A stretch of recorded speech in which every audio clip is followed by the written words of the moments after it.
I'm live. Give me a second. My phone going. Hello, everybody. Welcome back to my video. Today is day 107. I want to say of the plan. And so yesterday I started off Job.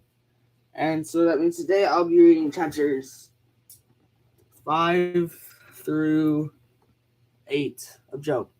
And so, yeah, I really think Job's a pretty interesting book. And so, let's get started. Chapter 5. Call out. Will anyone answer you? What shall the holy ones will you turn to? For anger kills a fool, and jealousy slays the gullible. I see a fool taking root, but I immediately pronounce a curse on it. His children are far from safety; they are crushed at the city gate, with no one to rescue them. The hungry consumes his harvest, even taking out the thorns. The thirsty pant for children's wealth, for distress does not grow out of soil, and trouble does not sprout from ground. But humans are born for trouble, and surely as it sparks, it flies upward. However, if I were you, I would appeal to God and present my case to Him. It does great and unsearchable things, without wonders without number. He gives rain to the earth and sends water to the fields, and He sets the lowly on high, and the mourners to safety. He frustrates the schemes of the crafty so that they achieve no success. He traps the wise in their craftiness so that the plan and steps of our quickly brought to an end. They encounter darkness by day and group at noon. As if there were not. He saves the needy from the sharp tools and the clutches of the powerful, so the poor have hope, and justice shuts his mouth. See how happy the person whom God corrects. Do not reject the discipline of the Almighty, for He wounds but also bandages. He strikes but hands also heal. He will rescue you from 6 calamities. No harm will touch you in 7 and famine. He will redeem you from death and battle from the power of the sword. You will be safe from the slander and not fear destruction when it comes.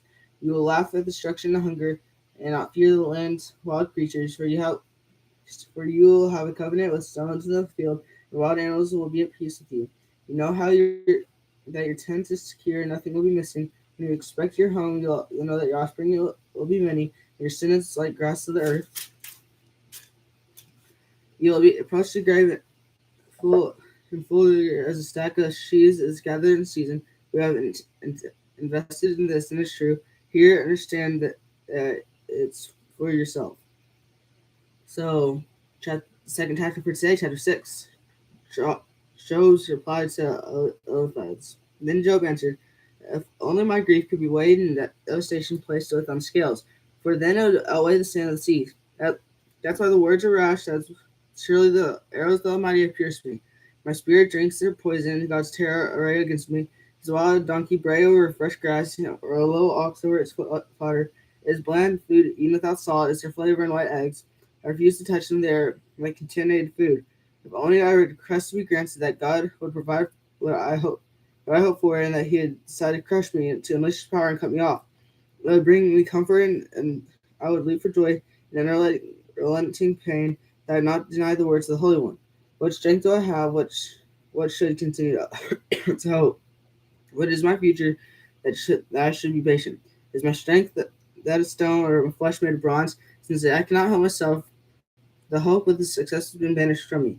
The spirit man should receive loyalty from his friends, even if he abandons fear of the Almighty. Brothers are treacherous as the wadi, the seasonal streams that overflow and become darkened. As the ice and the snow melts into them. The wadis evaporate into warm weather, they disappear from their channels in the hot weather. Caravans turn away from their routes and go to the desert and perish. Caravans take a team out, look for these streams. The traveling merchants of Sheba hope for them. They are ashamed because they've been confident of finding water, and they ride there. They're disappointed. So this is what you now come to me. When you see something dreadful, you are afraid. Have I ever said, give me something or pay a bribe for me? From your wrath, or deliver me from enemy's hand, or redeem me from these hands of the ruthless. Teach me, and I will be silent. Help me understand what I did wrong. How painful, full, honest words can be, but does your rebuke prove? Do you think that you can disprove my words?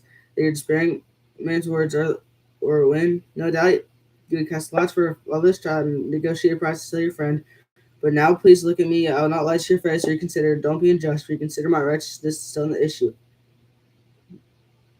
Is there injustice on my tongue, or can my palate not taste disaster? Okay, that is all for chapter 6. Now for chapter 7, halfway through.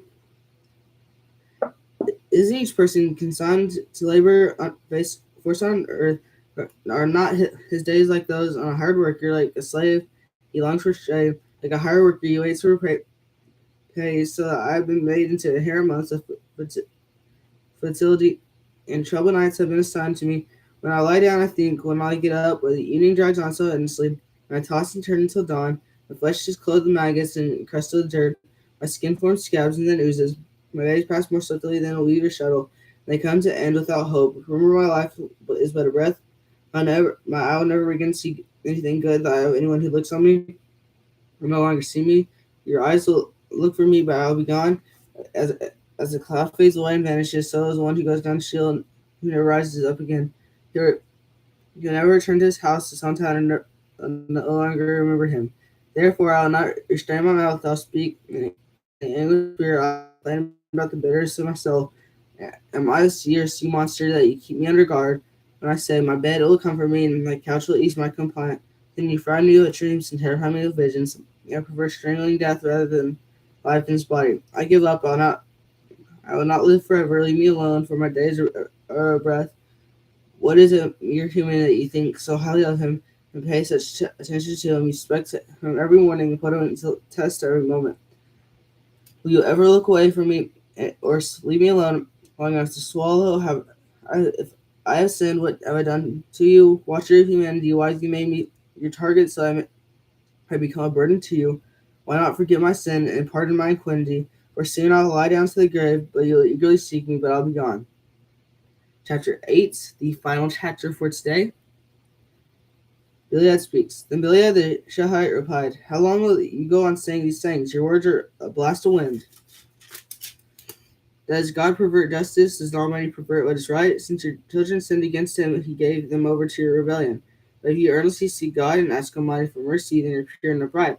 And he'll move on you now on your behalf, and restore your home where your righteousness dwells.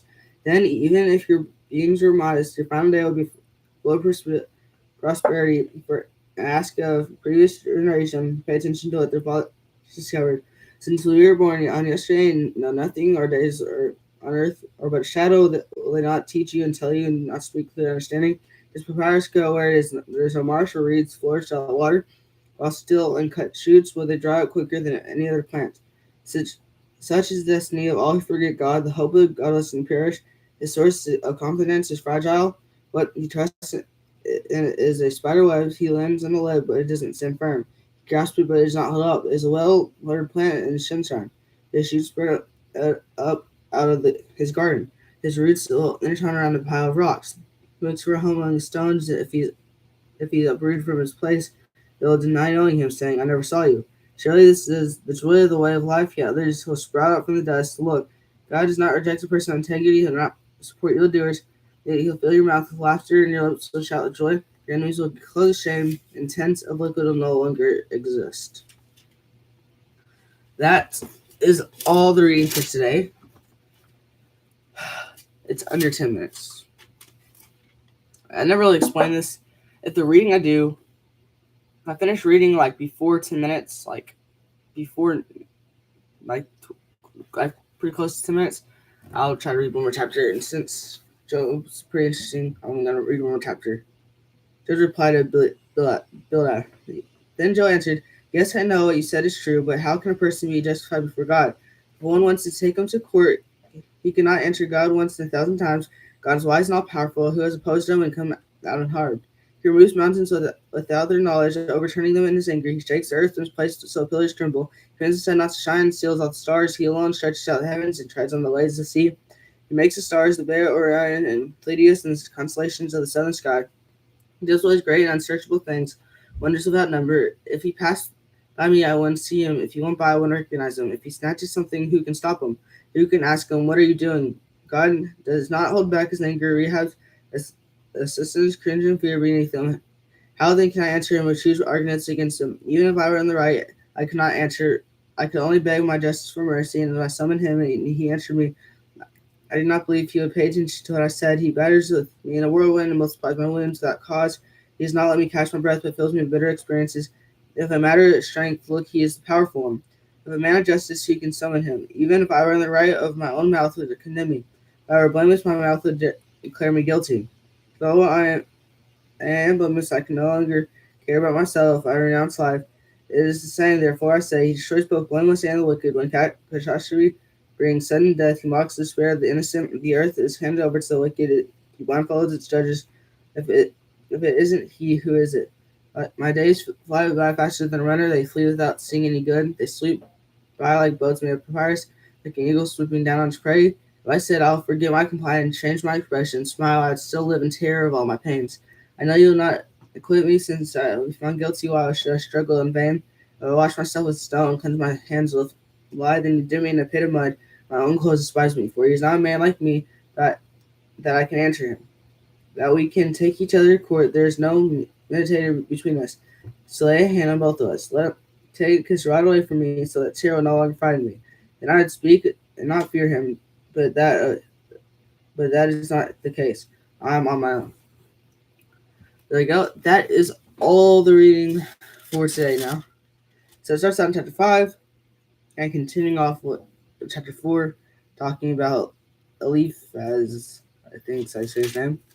And then in chapter 6, it goes into the reply to Eliphaz, and that goes down all the way to chapter 8. And chapter 8 talks about Bildad, and then how Joab replies to Bildad. And so, like today, I did explain some more. Like, if it's under 10 minutes of reading, and like the entire video is like, it came out to 8 minutes before I read the extra chapter. And so, if it's gonna be like that, I'm gonna read an extra chapter, unless the extra chapter is really, really long.